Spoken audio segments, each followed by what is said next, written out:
What's up, people? It's your girl Adiola. A lot has happened since I went on vacation. First of all, the Nigerian president is still not back. How many months has it been since May? Father, you see? I know the man is sick, but seriously, Mr. President, put him on speed dial. Is this the change that Mr. President promised us? Now the governors are going batch by batch to see the man in London. And I'm asking, Mr. President, are you the president of London or the president of Nigeria? Missing in action for 3 months. Father, didn't the man promise that medical tourism would end during his tenure? Wallahi talai, Oga Buhari, you lied to us. All I can say is that Mr. President is in good health and he's not in life support and will soon be back. He's not in the hospital. I was thinking I was going to see him in the hospital. He wasn't even in the hospital. He was at home relaxing, having a good time. Thank you very much, Mr. Governor. We've been waiting for you to come and clarify this issue, But of course, those of us that have been praying for Mr. President, we knew the man would be okay. We knew the man would get well. No, but so quite have we not been praying? Yes,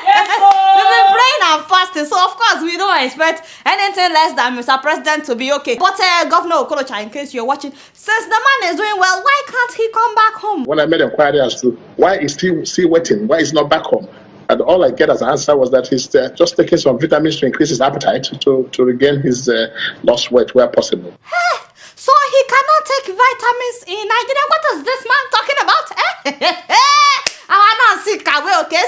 I bet he can come back. He's taking vitamins in London. He cannot take vitamins in Nigeria. Put the president, Mr. President. You're welcome, and it's your girl Benny.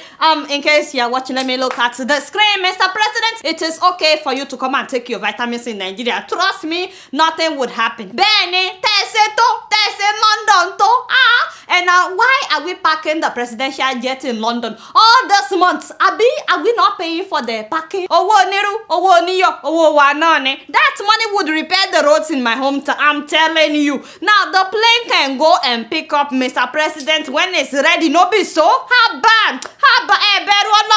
Hopefully you would learn something from this, Mr. President, that it is very urgent for you to build one, even if it is just one. One good hospital, because you cannot be going to London every day. You cannot be going to London every day. I'm doing all of this because of you, Mr. President. I just want to make sure that you have fast access to Akamo and Kono, and Furade Nono and Wara. The things that will actually make the man feel better, so he can feel better quickly. So you understand? Have you seen the food they are feeding the man in London? The man is suffering in London. Hey, you see banana, giving a Fulani man banana. What an insult! What an insult! Let the man come to Nigeria where he can have a kamo, tuwo, and kono, furade. You see what I'm saying? The things that will actually make him, that will make him feel better. In fact, they're making the man eat with a fork and knife. Let the man come and eat real food. Anyway, so while Mr. President is taking vitamins in London, did you guys hear what I had? Move closer. Hey, I'm telling you, please do not quote me. Can you guys believe that Oga Saraki of Ilori, the Senate President, he's trying everything to position himself as the next president? No way! Sit down there. Well, Nigerians are sleeping, so I'm not surprised. The Senate, let me look at the people. The Senate has voted for an amendment in the Constitution to reduce the power of the president and boost the power of the legislature. They are waiting for the lower house and the 2/3 of Nigeria's 36 regional state parliament to approve that one. But Saraki is not joking. They have also restricted the power of the vice president. But to Tanembino, they voted to amend the constitution to restrict a vice president or deputy governor who serves out the tenure of his or her principal in office in the event of death or permanent incapacitation to one fresh term of 4 years. In other words, if anything should happen to Oga Buhari, the Senate is trying to make sure that Osinbajo cannot run for president for 2 terms because their Oga at the top, the Senate president, wants to be president as well. Father!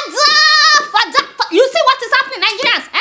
The Senate also passed a bill that gives them immunity. So so that whatever they write, whatever they do, or whatever they say, so long as their lawmakers can no longer be used against them in court. So now they can steal all the money they want. They can buy all those fancy cars that they've been buying anyway.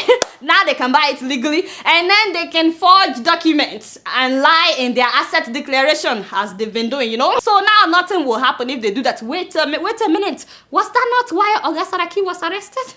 False asset declaration. Oga Buhari, you must come back home. You see, you need to come back. You and your vitamins, you must come back to Nigeria, because these people just gave themselves permission to steal all the money that they want in the same country where a gunman was sentenced to death by hanging because he stole $11. The man stole $11. Kia, they sentenced him to death. So we found out that about 47 ex-governors, including the Senate president, he's our favorite on this show. Anyway, we found out that 47 ex-governors were collecting 37 billion naira every year as pension. Father. You know, the day the judgment will start in Nigeria, people will say, what happened? What happened? You know, that is more than $100 million. When workers have not been paid, when pensioners, you know, the real pensioners, old people, have not been paid. Have you seen videos of pensioners calling Aregbesola a thief?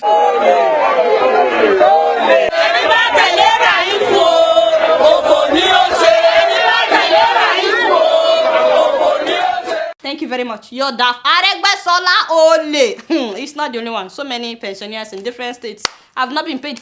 But these people, the ex-governors, they are getting $100 million every year as a pension. And you know that so many of them are now senators, you know, like the Senate president.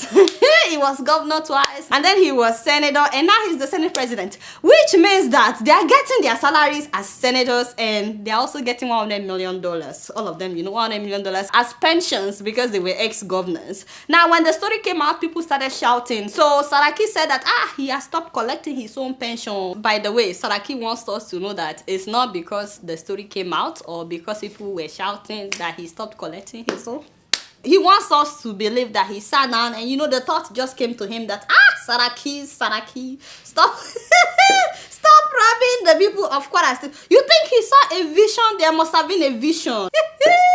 Anyway, now the good thing is young people in Nigeria marched in protest, saying that if they can vote at 18, if their vote can count at 18, that they should also be eligible for office. So the Senate passed the bill that reduced the age limit to run for president from 40 to 35.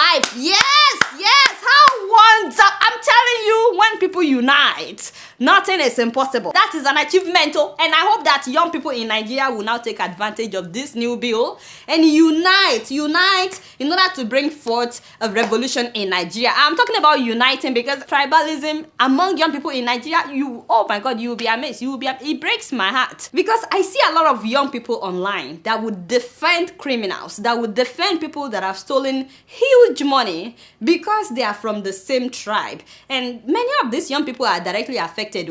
Some of them graduated for years with no job. Some of them spent more time in school than they should have because of strikes. Some of them have not been paid their salaries for months. Others are now living abroad and now they have to keep sending money home because the condition has not changed at home. Despite all this, you will see people defending criminals because they are from the same tribe. You know, until we can call a thief, regardless of tribe or religion, until we can call a thief, nothing will change in Nigeria. But with this new bill, I really look forward to seeing young leaders spring up in Nigeria. It's been 57 years. Hopefully we can finally get it right, but you guys know I don't know much. Guess what? I'm just keeping it real.